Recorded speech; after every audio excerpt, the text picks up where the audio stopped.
Hello everyone guys, कैसे हैं आप लोग। उम्मीद करता हूं सब बढ़िया होंगे। सो गाइस, इन्वेस्टो प्राइड के एक ब्रांड न्यू वीडियो में आप लोगों का फिर से स्वागत है। इन गाइस, आज के इस वीडियो में हम लोग बात करने वाले हैं मेरे asset emerging blue chip fund का। जी हां दोस्तों, आप में से काफी सारे लोगों ने इस फंड में इन्वेस्ट करके रखा हुआ है, लेकिन गाइस इस फंड का परफॉर्मेंस पिछले 2 से 3 सालों में उतना बेहतर नहीं रहा है।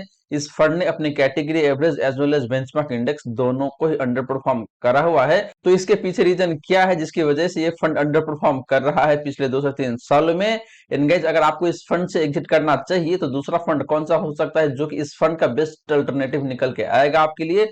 और गाइस, जो दूसरा फंड है ये फंड बेहतरीन है और आपको काफी शानदार तरीके से परफॉर्मेंस करके दिया हुआ है। तो अगर आप उस फंड में जाके पैसे इन्वेस्ट करते हैं गैस, तो काफी ढेर सारे पैसे आपको बन के आ सकता है लंबे समय में। तो गैस, एक तरीके से काफी डिटेल में मैं कंपैरिजन करने वाला हूं मेरे asset emerging bull chip fund को एंड जो दूसरा अल्टरनेटिव फंड है उन दोनों फंड के बीच में। वहीं गैस, अगर आप एक हाई रिस्क इन्वेस्टर है और आप इन्वेस्ट करना चाहते हैं म्यूचुअल फंड में और आप कंफ्यूज है कि भाई आपके लिए कौन कौन सा फंड है जो कि बेहतरीन हो सकता है डिफरेंट कैटेगरी से, तो गाइज इस पे मैंने काफी डिटेल में एक वीडियो बनाया हुआ है। तो उस वीडियो का लिंक आपको डिस्क्रिप्शन में मिल जाएगा या फिर मिल जाएगा एंड स्क्रीन पे, तो जाके देख लीजिएगा। ये वीडियो काफी ज्यादा इंटरेस्टिंग एंड इंपॉर्टेंट हो सकता है आप सभी के लिए। वही गाइज, आप में से काफी सारे लोगों ने अभी तक भी अपना डिमेट अकाउंट ओपन नहीं किया हुआ है, तो लिंक मैंने डिस्क्रिप्शन में दे रखा है, जाइए फटाफट अपना डिमेट अकाउंट ओपन कर लीजिए। और गाइज, आपको बता दूं कि यहाँ पे डिमेट अकाउंट ओपन करने पे आपको एक भी रुपए पे नहीं करना पड़ता है, यानी कि life time free demat account आप ओपन कर पाएंगे। और गाइज, अगर आप इन्वेस्टर के साथ साथ एक ट्रेडर भी है तो आपके लिए काफी शानदार हो सकता है ये डिमेट अकाउंट, क्योंकि यहाँ पे टाइम टाइम पे ऑफर आता रहता है जीरो ब्रोकरेज का। तो जाइए फटाफट अपना डिमेट अकाउंट ओपन कर लीजिए और अपना इन्वेस्टमेंट जर्नी स्टार्ट कर दीजिए। तो चलिए गाइज, स्टार्ट करते हैं आज का video. But guys, video start करने से पहले फटाफट कर दीजिए वीडियो को लाइक। एंड आपने चैनल को अभी तक सब्सक्राइब नहीं किया हुआ है देन प्लीज सब्सक्राइब कीजिए चैनल को।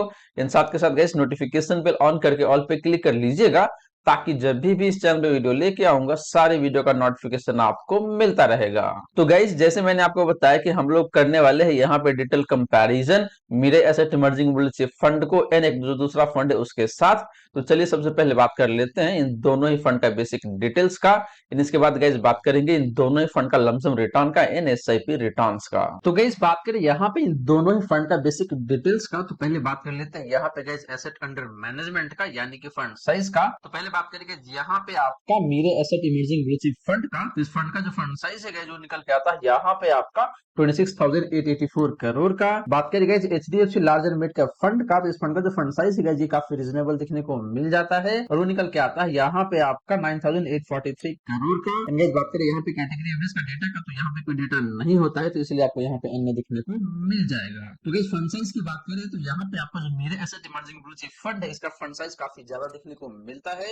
वहीं बात करें guys HDFC large and mid cap fund का, तो इस फंड का जो फंड साइज है ये काफी रीजनेबल देखने को मिल रहा है यहाँ पे। तो फंड साइज के मामले में गाइस देखें तो मुझे यहाँ पे क्लियरली आपका जो HDFC large and mid cap fund है ये फंड मुझे ज्यादा बेहतर दिखता है, क्योंकि गाइस क्या होता है ना कि बहुत ज्यादा फंड साइज होने से फंड को मैनेज करने में ना प्रॉब्लम होता है फंड मैनेजर को। वहीं अगर एक पर्टिकुलर फंड का फंड साइज रीजनेबल है तो जो फंड मैनेजर है उसको काफी आसान होता है फंड को मैनेज करने में, और इसका इम्पैक्ट अल्टीमेटली जो फंड का परफॉर्मेंस है उस पर आ जाता है गाइस। तो फंड का परफॉर्मेंस भी बेहतर हो जाता है, जो कि आपको आगे चल के पता चलेगा कि जो मेरे asset emerging blue chip fund है इस फंड का परफॉर्मेंस क्यों धीरे धीरे करके नीचे खिसकता जा रहा है। वहीं गाइस बात करें एक्सपेंस रेशियो का, तो यहाँ पे मेरे asset emerging blue chip fund का जो एक्सपेंस रेशियो है जो निकल के आता है यहाँ पे आपका 0.67% का। HDFC large and mid cap fund की बात करें तो इस फंड का जो एक्सपेंस रेशियो है जो निकल के आता है यहाँ पे आपका 1.01% का। एंड बात करेंगे इस कैटेगरी एवरेज का एक्सपेंस रेशियो का, तो वो निकल के आता है यहाँ पे आपका 0.87% का। तो गाइस, एक्सपेंस रेशियो के मामले में देखें तो यहाँ पे HDFC large and mid cap fund का एक्सपेंस रेशियो थोड़ा सा ज्यादा देखने को मिलता है, जो कि अच्छी बात बिल्कुल भी नहीं है। वही बात करेंगे गाइस मेरे asset emerging blue chip fund का, तो इस फंड का एक्सपेंस रेशियो काफी सही दिखने को मिलता है 0.67% का, जो कि category average as well as HDFC large and mid cap fund दोनों से कम देखने को मिलता है। तो एक्सपेंस रेशियो के मामले में देखें तो यहाँ पे क्लियरली आपका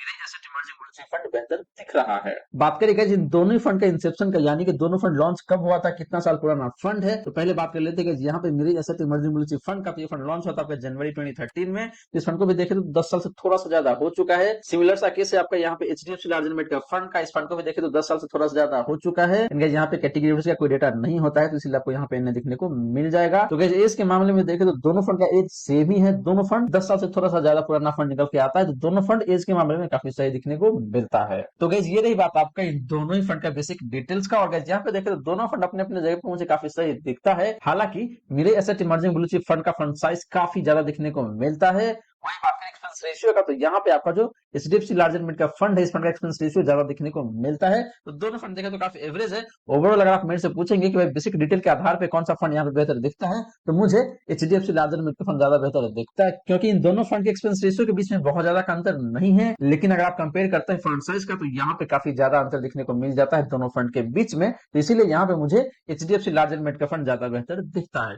अब चलिए गाइस बात कर लेते हैं इन दोनों ही फंड का लमसम रिटर्न्स का, और वहां पे देखते हैं कि भाई क्या रीजन है जिसकी वजह से मेरे asset emerging blue chip fund का परफॉर्मेंस धीरे धीरे करके खराब होता जा रहा है। इन क्या रीजन है गाइस जिसकी वजह से आपका जो एचडीएफसी लार्ज एंड मिड का फंड है, इसका परफॉर्मेंस बेहतर होता हुआ दिख रहा है। बट गाइस वीडियो में आगे बढ़ने से पहले आपने वीडियो को अभी तक लाइक नहीं किया हुआ है, देन प्लीज वीडियो को लाइक करें। गाइस वीडियो बनाने में काफी मेहनत लगता है, तो प्लीज वीडियो को लाइक करके अप्रिशिएट करें। एंड आपने चैनल को अभी तक सब्सक्राइब नहीं किया हुआ है, देन प्लीज सब्सक्राइब कीजिए चैनल को। एंड साथ के साथ गाइस नोटिफिकेशन बेल ऑन करके ऑल पे क्लिक कर लीजिएगा, ताकि जब भी इस तरीके का वीडियो लेके आऊंगा, सारे वीडियो का नोटिफिकेशन आपको मिलता रहेगा। तो चलिए गाइस बात कर लेते हैं इन दोनों ही फंड का लमसम रिटर्न्स का। तो गाइस बात करें यहाँ पे लमसम रिटर्न का, तो पहले बात कर लेते हैं लास्ट 1 ईयर का। तो लास्ट 1 ईयर के केस में देखें तो यहाँ पे मेरे asset emerging blue chip fund का जो परफॉर्मेंस है जो निकल के आता है यहाँ पे आपका 17.81% का। एचडीएफसी लार्ज एंड मिड के फंड की बात करें गाइस, तो इसका जो परफॉर्मेंस है लास्ट 1 ईयर का वो निकल के आता है यहाँ पे आपका 26.51% का। बात करेंगे इस कैटेगरी एवरेज का परफॉर्मेंस का लास्ट 1 ईयर का, तो निकल के आता है यहाँ पे आपका 21.01% का। तो गाइस लास्ट 1 ईयर में देखें तो यहाँ पे क्लियरली आपका जो HDFC large and mid cap fund है, ये फंड ज्यादा बेहतर दिखता है, क्योंकि इस फंड का परफॉर्मेंस आपका जो मेरे asset emerging blue chip fund है इससे बेहतर तो दिख ही रहा है, लेकिन आपका जो कैटेगरी एवरेज है इससे भी काफी शानदार देखने को मिलता है लास्ट 1 ईयर में। वही गाइस बात करें लास्ट 3 ईयर का, तो यहाँ पे मेरे asset emerging blue chip fund का जो परफॉर्मेंस है जो निकल के आता है यहाँ पे आपका 26.72% का। HDFC large and mid cap fund की बात करें तो इसका जो परफॉर्मेंस है लास्ट 3 ईयर का वो निकल के आता है यहाँ पे आपका 32.63% का। इन बात करेंगे इस कैटेगरी एवरेज का परफॉर्मेंस का लास्ट 3 ईयर का, तो निकल के आता है यहाँ पे आपका 27.16% का। तो guys similar to last 1 year, last 3 year में भी देखे तो यहाँ पे फंड ने अपने कैटेगरी एवरेज को अंडर परफॉर्म करा हुआ है। एंड वही बात करेंगे आपका HDFC large and mid cap fund का, तो इस फंड का परफॉर्मेंस काफी बेहतरीन दिखने को मिलता है। एंड इस फंड ने अपने कैटेगरी एवरेज को काफी अच्छे खासे मार्जिन से आउट परफॉर्म करा हुआ है लास्ट 3 ईयर में भी। बात करेंगे लास्ट 5 ईयर का, तो यहाँ पे मेरे asset emerging blue chip fund का परफॉर्मेंस ज्यादा बेहतर दिखने को मिल जाएगा, और वो निकल के आता है यहाँ पे आपका 18.1% का। HDFC large and mid cap fund की बात करें तो इसका जो परफॉर्मेंस है लास्ट 5 ईयर का वो निकल के आता है यहाँ पे आपका 16.39% का। एंड बात करेंगे इस कैटेगरी एवरेज का परफॉर्मेंस का लास्ट 5 ईयर का, तो निकल के आता है यहाँ पे आपका 14.81% का। तो guys in contrary to last 1 year and last 3 year, last 5 year में देखें तो यहाँ पे दोनों ही फंड का परफॉर्मेंस काफी सही दिखने को मिलता है। इन दोनों ही फंड ने अपने कैटेगरी एवरेज को ठीक ठाक मार्जिन से बीट करा हुआ है। लेकिन बात करें गाइस बेस्ट फंड का on the basis of last 5 year performance, तो फंड निकल के आता है यहाँ पे आपका मेरे asset emerging blue chip fund. हालांकि गाइस इन दोनों फंड के परफॉर्मेंस के बीच में बहुत ज्यादा का फर्क नहीं है, मोटा मोटी 1.5 से 2% का ही गैप दिखने को मिल रहा है। दोनों फंड काफी अच्छा परफॉर्म कर रहा है पिछले 5 सालों में, लेकिन कंपैरेटिवली देखें तो यहाँ पे मेरे asset emerging blue chip fund ज्यादा बेहतर दिखता है। तो गाइस ये रही बात आपका इन दोनों ही फंड का लमसम रिटर्न का। और गाइस यहाँ पे देखें तो मुझे क्लियरली आपका जो HDFC large and mid cap fund है ये फंड ज्यादा बेहतर दिखता है, क्योंकि इस फंड का performance across the time frame काफी शानदार दिखने को मिलता है। वहीं गाइस हमने बात किया मेरे asset emerging blue chip fund का, तो इस फंड का परफॉर्मेंस पिछले 5 साल में तो बेहतर दिख रहा है, लेकिन जैसे ही आप बात करते हैं लास्ट 1 ईयर का या फिर लास्ट 3 ईयर का, तो यहाँ पे इस फंड की परफॉर्मेंस खराब दिखने को मिलता है। एंड इस फंड ने अपने कैटेगरी एवरेज को अंडर परफॉर्म करा हुआ है दोनों ही टाइम फ्रेम में गाइस, तो इसीलिए यहाँ पे आपका HDFC large and mid cap fund ज्यादा बेहतर दिखता है लमसम रिटर्न के मामले में। एंड गाइस मेरे asset emerging blue chip fund का जो परफॉर्मेंस है ये धीरे धीरे करके खराब क्यों होता जा रहा है, तो इसके पीछे जो प्रोबेबल रीजन हो सकता है वो रीजन ये है कि भाई इसका जो फंड साइज है ये फंड साइज काफी ज्यादा हो चुका है। मोटा मोटी देखे तो 27,000 के आसपास में देखने को मिलता है इसका फंड साइज। तो ये भी एक प्रोमिनेंट रीजन हो सकता है जिसकी वजह से मेरे asset emerging blue chip fund का जो परफॉर्मेंस वो धीरे धीरे करके खराब होता चला गया। अब चलिए गाइस बात कर लेते हैं इन दोनों ही फंड का एसआईपी रिटर्न का, और वहां पे देखते हैं कि भाई दोनों में से कौन सा फंड बेहतर परफॉर्म कर रहा है। तो गाइस बात करें यहाँ पे एसआईपी रिटर्न का, तो पहले बात कर लेते हैं लास्ट 1 ईयर का। तो लास्ट 1 ईयर के केस में देखें तो यहाँ पे जो मेरे asset emerging blue chip fund है इस फंड का जो परफॉर्मेंस निकल के आता है जो निकल के आता है यहाँ पे आपका 27.6% का। बात करेंगे HDFC large and mid cap fund का, तो इस फंड का जो परफॉर्मेंस है लास्ट 1 ईयर का एसआईपी के केस में वो निकल के आता है यहाँ पे आपका 36.93% का, मोटा मोटी 37% कह सकते हैं आप। तो guys in contrary to lumpsum return SIP के केस में देखो तो यहाँ पे दोनों फंड का परफॉर्मेंस काफी शानदार दिखने को मिलता है। बट गाइस बात करें एक बेस्ट फंड का, तो वो फंड निकल के आता है यहाँ पे आपका HDFC large and mid cap fund, क्योंकि इस फंड ने आपको मोटा मोटी 37% रिटर्न दिया हुआ है लास्ट 1 ईयर में। बात करेंगे लास्ट 3 ईयर का, तो यहाँ पे मेरे asset emerging blue chip fund का जो परफॉर्मेंस है जो निकल के आता है यहाँ पे आपका 18.26% का। बात करेंगे HDFC large mid cap fund का, इसका जो परफॉर्मेंस है लास्ट 3 ईयर का वो निकल के आता है यहाँ पे आपका 25.9% का, ऑलमोस्ट 26% कह सकते हैं आप। तो guys similar to last 1 year, last 3 year में भी देखे तो यहाँ पे HDFC large mid cap fund ने काफी शानदार तरीके से परफॉर्म करा हुआ है। सिमिलरली बात करेंगे लास्ट 5 ईयर का, तो यहाँ पे मेरे asset emerging blue chip fund का जो परफॉर्मेंस है जो निकल के आता है यहाँ पे आपका 20.58% का। एंड बात करेंगे HDFC large mid cap fund का, इसका जो परफॉर्मेंस निकल के आता है लास्ट 5 ईयर का वो निकल के आता है यहाँ पे आपका 23.16% का। तो गाइस एसआईपी के केस में देखें तो अक्रॉस द टाइम फ्रेम आपका जो HDFC large mid cap fund है इसका परफॉर्मेंस काफी बेहतरीन दिखने को मिलता है। एंड गाइस बात करें मेरे asset emerging blue chip fund का, तो इसका भी परफॉर्मेंस काफी ठीक ठाक सा दिखने को मिलता है एसआईपी के केस में। अगर आप कंपेयर करते हैं लमसम से तो यहाँ पे बेहतर परफॉर्मेंस देखने को मिलता है मेरे asset emerging blue chip fund का। तो गाइस ये नहीं बात आपका इन दोनों ही फंड के एसआईपी रिटर्न का, और गाइस यहाँ पे देखें तो क्लियरली आपका जो HDFC large mid cap fund है इस फंड का परफॉर्मेंस काफी बेहतरीन दिखने को मिलता है अक्रॉस द टाइम फ्रेम में। अब चलिए गाइस बात कर लेते हैं इन दोनों ही फंड का एसेट एलोकेशन का एंड इक्विटी एलोकेशन का। तो गाइस बात करें एसेट एलोकेशन का, तो पहले बात कर लेते हैं यहाँ पे इक्विटी एलोकेशन की। तो बात करें गाइस पहला फंड यानी कि मेरे asset emerging blue chip fund का, इस फंड का जो इक्विटी एलोकेशन है जो निकल के आता है यहाँ पे आपका 97.42% का। बात करेंगे सेकंड फंड यानी कि HDFC large mid cap fund का, तो इस फंड का जो इक्विटी एलोकेशन है जो निकल के आता है यहाँ पे आपका 97.71% का। तो गाइस इक्विटी एलोकेशन के मामले में देखें तो दोनों फंड का एलोकेशन ऑलमोस्ट सिमिलर सा दिखने को मिलता है, माइनर सा डिफरेंस है दोनों फंड के एलोकेशन के बीच में। तो इक्विटी के मामले में देखें तो दोनों फंड अपने अपने जगह पे काफी सही दिखने को मिलता है। बात करेंगे इस डेट एलोकेशन का, तो यहाँ पे दोनों फंड बिल्कुल भी पैसे इन्वेस्ट नहीं करता है, तो इसलिए आपको यहाँ पे 0% एलोकेशन देखने को मिल जाता है। बात करेंगे इसके बाद दोनों फंड के पास कैश कितना पड़ा हुआ है हाथ में, तो पहले बात करते हैं यहाँ पे मेरे asset emerging blue chip fund का, इस फंड के पास जो कैश है जो निकल के आता है यहाँ पे आपका 2.5% का। एंड बात करेंगे HDFC large mid cap fund का, इस फंड के पास जो कैश पड़ा हुआ है जो निकल के आता है यहाँ पे आपका 2.29% का। कैश के मामले में भी देखेगा तो दोनों फंड के बीच में सिमिलर सा कैश देखने को मिल रहा है। और गाइस ये कैश जो 2.5% है या फिर 2.29%, इसका मतलब क्या हुआ कि जो टोटल पोर्टफोलियो है या फिर जो फंड साइज है, फंड साइज का 2.5% या फिर 2.29% इसके पास पड़ा हुआ है, और कभी भी ये मार्केट में जाके इन्वेस्ट कर सकते हैं। तो गाइस एसेट एलोकेशन के मामले में देखें तो यहाँ पे दोनों फंड का एसेट एलोकेशन ऑलमोस्ट सिमिलर सा दिखने को मिलता है, कहीं कोई डिफरेंस मुझे यहाँ पे दिख नहीं रहा है। तो दोनों ही फंड अपने अपने जगह पे काफी सही है, कहीं कोई दिक्कत वाली बात नहीं है गाइस। सिमिलरली गाइस बात करें यहाँ पे इक्विटी एलोकेशन का, तो पहले बात कर लेते हैं आपका लार्ज कैप एलोकेशन का। तो बात करें गाइस आपका पहला फंड यानी कि मेरे asset emerging blue chip fund का, इस फंड का एलोकेशन निकल के आता है लार्ज कैप स्टॉक्स में, वो निकल के आता है यहाँ पे आपका 9.96% का, मोटा मोटी 10% कह सकते हैं आप। एंड बात करें guys HDFC large mid cap fund का, इस फंड का एलोकेशन निकल के आता है लार्ज कैप स्टॉक्स में, वो निकल के आता है यहाँ पे आपका 22.28% का। तो गाइस लार्ज कैप एलोकेशन के मामले में देखें तो यहाँ पे मेरे asset emerging blue chip fund कम पैसे इन्वेस्ट करता है लार्ज कैप स्टॉक्स में, और इसके विपरीत आपका जो HDFC large mid cap fund है ये फंड ज्यादा पैसे इन्वेस्ट करता है अपने लार्ज कैप स्टॉक्स में। मोटा मोटी देखें तो यहाँ पे डबल का फर्क देखने को मिलता है दोनों फंड के लार्ज कैप एलोकेशन के बीच में। बात करेंगे मिड कैप एलोकेशन का, तो यहाँ पे मेरे asset emerging blue chip fund का जो एलोकेशन निकल के आता है मिड कैप स्टॉक्स में, निकल के आता है यहाँ पे आपका 40.78% का। एंड बात करेंगे HDFC large and mid cap fund का, इस फंड का जो एलोकेशन निकल के आता है आपका मिड कैप स्टॉक्स में, निकल के आता है यहाँ पे आपका 37.29% का। तो थोड़ा सा कम पैसे इन्वेस्ट करता है मिड कैप स्टॉक्स में HDFC large mid cap fund, अगर आप कंपेयर करते हैं मेरे asset emerging blue chip fund से। तो वही गाइस बात करें स्मॉल कैप एलोकेशन का, तो यहाँ पे मेरे asset emerging blue chip fund का जो एलोकेशन जाता है स्मॉल कैप स्टॉक्स में, निकल के आता है यहाँ पे आपका 4.31% का। एंड बात करें HDFC large mid cap fund का, तो इस फंड का जो एलोकेशन जाता है स्मॉल कैप स्टॉक्स में, निकल के आता है यहाँ पे आपका 4.7% का। तो गाइस स्मॉल कैप एलोकेशन के मामले में देखा तो यहाँ पे दोनों फंड का एलोकेशन ऑलमोस्ट सिमिलर दिखने को मिलता है। एंड सिमिलर सा कहानी था आपका मिड कैप एलोकेशन के मामले में भी, लेकिन गाइस हमने देखा कि जो लार्ज कैप एलोकेशन है वहां पे काफी अंतर दिखने को मिलता है दोनों फंड के बीच में। तो गाइस ये रही बात आपका इन दोनों फंड का इक्विटी एलोकेशन का। और गाइस यहाँ पे देखे तो दोनों फंड अपने अपने जगह पे काफी सही है, अपने अपने स्ट्रेटेजी के हिसाब से इन्वेस्ट करते हैं, तो ये फर्क जरूर दिखने को मिल ही जाता है। लेकिन गाइस यहाँ पे देखो तो मुझे ओवरऑल आपका जो HDFC large mid cap fund ये फंड ज्यादा बेहतर दिखता है, क्योंकि इस फंड का लोकेशन लार्ज कैप स्टॉक में काफी ज्यादा देखने को मिलता है, जिससे ये पता चलता है कि भाई जब मार्केट काफी तेज गिरेगा या फिर मार्केट में करेक्शन आएगा तो उस केस में HDFC large mid cap fund आपको बेहतर परफॉर्म करके दे सकता है। सिमिलर सा स्टोरी हमने देखा है कि पिछले 3 सालों में आपका जो HDFC large mid cap fund इस फंड ने काफी बेहतरीन तरीके से परफॉर्म किया हुआ था। तो गाइस ये रही बात आपका ओवरऑल एसेट एलोकेशन का एंड इक्विटी एलोकेशन का। अब चलिए गाइस बात कर लेते हैं इन दोनों फंड का पोर्टफोलियो कंसंट्रेशन का। तो गाइस बात करें पोर्टफोलियो कंसंट्रेशन का, तो पहले बात कर लेते हैं यहाँ पे आपका टॉप 5 स्टॉक कंसंट्रेशन का। तो बात करें गाइस पहला फंड यानी कि मेरे asset emerging blue chip fund का, तो इस फंड का जो कंसंट्रेशन है गाइस टॉप 5 स्टॉक्स में, निकल के आता है यहाँ पे आपका 21.32% का।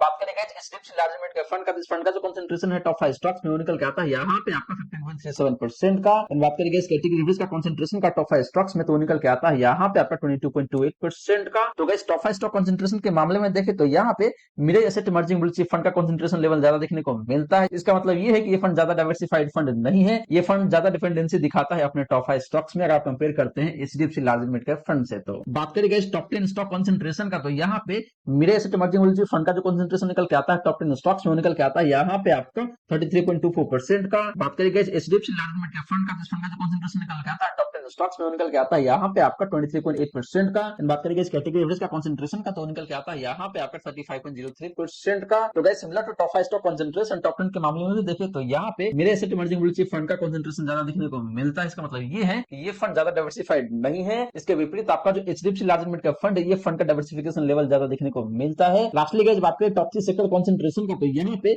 मेरे asset emerging blue chip fund का जो कंसंट्रेशन निकल के आता है टॉप 3 सेक्टर में निकल के आता है यहाँ पे आपका 31.45% का। एचडीएफसी लार्ज लिमिट के फंड की बात करें तो इस फंड का जो कंसंट्रेशन निकल के आता है टॉप 3 सेक्टर में निकल के आता है यहाँ पे आपका 23.61% का। एंड बात करेंगे इस कैटेगरी ऑफ रिस्क का, इसका जो कंसंट्रेशन निकल के आता है टॉप 6 सेक्टर में निकल के आता है यहाँ पे आपका 29.89% का। तो guys similar to top 5 stocks and top 10 stock concentration top 3 sector के मामले में भी देखें तो यहाँ पे मेरे asset emerging blue chip fund का कंसंट्रेशन ज्यादा देखने को मिलता है। इसका मतलब ये है गाइस कि जो मेरे asset emerging blue chip fund है, ये फंड ज्यादा डाइवर्सिफाइड फंड नहीं है, इसका कंसंट्रेशन काफी ज्यादा देखने को मिल रहा है। तो गाइस यहाँ पे रिस्क थोड़ा सा बढ़ जाता है, यानी कि मेरे asset emerging blue chip fund ज्यादा डिपेंडेंसी दिखाता है अपने टॉप 5 स्टॉक्स पे या फिर टॉप 10 स्टॉक्स पे या फिर टॉप 3 सेक्टर में। इसके विपरीत आपका जो एचडीएफसी लार्ज लिमिट का फंड है, ये फंड कम डिपेंडेंसी दिखाता है अपने टॉप 5 स्टॉक्स पे, टॉप 10 स्टॉक्स पे या फिर टॉप 3 सेक्टर पे। तो इसीलिए यहाँ पे देखें तो आपका जो एचडीएफसी लार्ज लिमिट का फंड है, ये फंड मुझे ज्यादा बेहतर दिखता है, क्योंकि इस फंड का कंसंट्रेशन देखें तो काफी सही दिखने को मिल रहा है, यानी ये फंड काफी डाइवर्सिफाइड भी दिखने को मिल रहा है गाइस यहाँ पे। तो गाइस ये रही बात आपका इन दोनों ही फंड का पोर्टफोलियो कंसंट्रेशन का। अब चलिए गाइस बात कर लेते हैं इन दोनों ही फंड का डिफरेंट रिस्क रेशियोज का।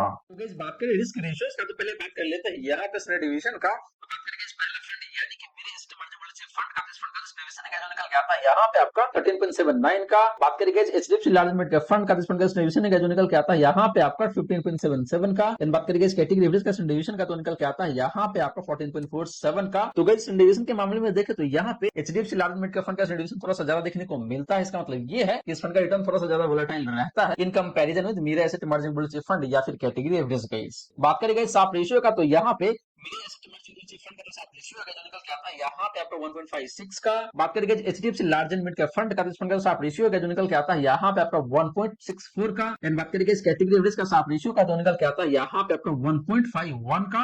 तो गाइस साफ रेशियो के मामले में देखें तो यहाँ पे दोनों फंड का साफ रेशियो सही है, काफी अच्छा दिखने को मिल रहा है। लेकिन बात करेंगे एक बेस्ट फंड का ऑन द बेसिस ऑफ साफ रेशियो, तो फंड निकल के आता है यहाँ पे आपका एचडीएफसी लार्ज लिमिट का फंड गाइस। एंड गाइस आपको बता दूं कि साफ रेशियो जितना ज्यादा होता है उतना ही अच्छा माना जाता है एक पर्टिकुलर फंड के लिए। इसे ये पता चलता है कि उस फंड का जो रिस्क एडजस्टेड रिटर्न है उतना ही बेहतर निकल के आता है। तो यहाँ पे एचडीएफसी लार्ज लिमिट का फंड का साफ रेशियो बेहतर दिखने को मिलता है, तो ये फंड बेहतर है ऑन द बेसिस ऑफ साफ रेशियो गाइस। लास्टली गाइस बात करें अल्फा का, तो यहाँ पे पहले बात करते हैं मेरे asset emerging blue chip fund का, यहाँ पे आपका 3.6% का। बात करेंगे एचडीएफसी लार्ज लिमिट का फंड का, तो जो अल्फा है जो निकल के आता है यहाँ पे आपका 6.28% का। एंड बात करेंगे इस कैटेगरी एवरेज का अल्फा का, तो निकल के आता है यहाँ पे आपका 3.79% का। तो गाइस अल्फा के मामले में देखें तो यहाँ पे मेरे asset emerging blue chip fund का अल्फा कम दिखने को मिलता है अपने कैटेगरी एवरेज के कंपैरिजन में। इसका मतलब ये है गाइस कि जो मेरे asset emerging blue chip fund है, इस फंड का रिटर्न अपने बेंचमार्क से बेटर तो जरूर है, लेकिन कैटेगरी एवरेज का जो फंड है उसका परफॉर्मेंस ज्यादा बेहतर रहता है अपने बेंचमार्क इंडेक्स के कंपैरिजन में। तो यही यहाँ से साफ साफ पता चलता है। वही बात करेंगे आपका एचडीएफसी लार्ज लिमिट का फंड का, तो इस फंड का अल्फा काफी बेहतरीन दिखने को मिलता है 6.28% का। इसका मतलब ये है कि ये फंड अपने बेंचमार्क इंडेक्स के कंपैरिजन में आपको मोटा मोटी 6 से 6.5% ज्यादा परफॉर्म करके देता है। तो इसीलिए अल्फा के बेसिस पे देखें तो यहाँ पे एचडीएफसी लार्ज लिमिट का फंड ज्यादा बेहतर दिखने को मिल रहा है गाइस। तो गाइस ये रही बात आपका इन दोनों ही फंड का डिफरेंट रिस्क रेशियोज का। और गाइस यहाँ पे देखें तो ओवरऑल मुझे एचडीएफसी लार्ज लिमिट का फंड ज्यादा बेहतर दिखता है, क्योंकि इस फंड का साफ रेशियो बेहतर है, अल्फा भी काफी बेहतरीन दिखने को मिलता है। हालांकि इस फंड का स्टैंडर्ड डिवीजन थोड़ा सा ज्यादा जरूर है। इसका मतलब ये है कि इस फंड का रिटर्न थोड़ा सा ज्यादा वोलेटाइल रहता है, लेकिन गाइस रिस्क थोड़ा सा ज्यादा है, तो रिटर्न भी आपको बेहतर दिखने को मिल रहा है। तो अगर आपको रिटर्न ज्यादा चाहिए तो रिस्क थोड़ा सा ज्यादा लेना ही पड़ेगा। तो गाइस ये रही सारी की सारी बातें जो हमने की आज के इस वीडियो में। और गाइस यहाँ पे देखे तो आपका जो मेरे asset emerging blue chip fund है, इस फंड का परफॉर्मेंस धीरे धीरे करके खराब होता जा रहा है। यानी इसके पीछे क्या रीजन था जो भी मैंने डिस्कस किया, और इस फंड का बेस्ट अल्टरनेटिव क्या हो सकता है वो भी मैंने आपको बताया। जो फंड है आपका यहाँ पे एचडीएफसी लार्ज लिमिट का फंड। जी हाँ दोस्तों, एचडीएफसी लार्ज लिमिट का फंड काफी शानदार तरीके से परफॉर्म करा हुआ है, वो चाहे बात करें आप लास्ट 1 ईयर का, लास्ट 3 ईयर का या फिर फिर लास्ट 5 ईयर में देखें तो थोड़ा सा कम जरूर है, लेकिन जब बात करते हैं आप पिछले 3 सालों का या फिर पिछले 1 साल का, तो यहाँ पे इस फंड ने काफी बेहतरीन तरीके से परफॉर्म करा हुआ है और आपके लिए काफी शानदार अल्टरनेटिव हो सकता है मेरे asset emerging blue chip fund का। तो गाइस आशा करता हूं जितनी भी बातें मैंने बताने की कोशिश किया है सारी सारी बातें आपको समझ में आ गया होगा।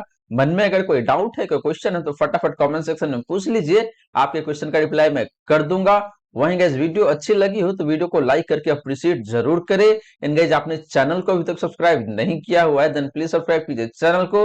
इन साथ के साथ गाइस नोटिफिकेशन बेल ऑन करके ऑल पे क्लिक कर लीजिएगा, ताकि जब भी इस चैनल पे वीडियो लेके आऊंगा सारी वीडियो का नोटिफिकेशन आपको मिलता रहेगा। और गाइस डीमैट अकाउंट ओपन करने का लिंक मैंने डिस्क्रिप्शन में दे रखा है, तो जाके अपना डीमैट अकाउंट ओपन कर लीजिएगा। So guys thank you so much for watching this video. मिलते हैं अगले वीडियो में। जय हिंद, जय भारत।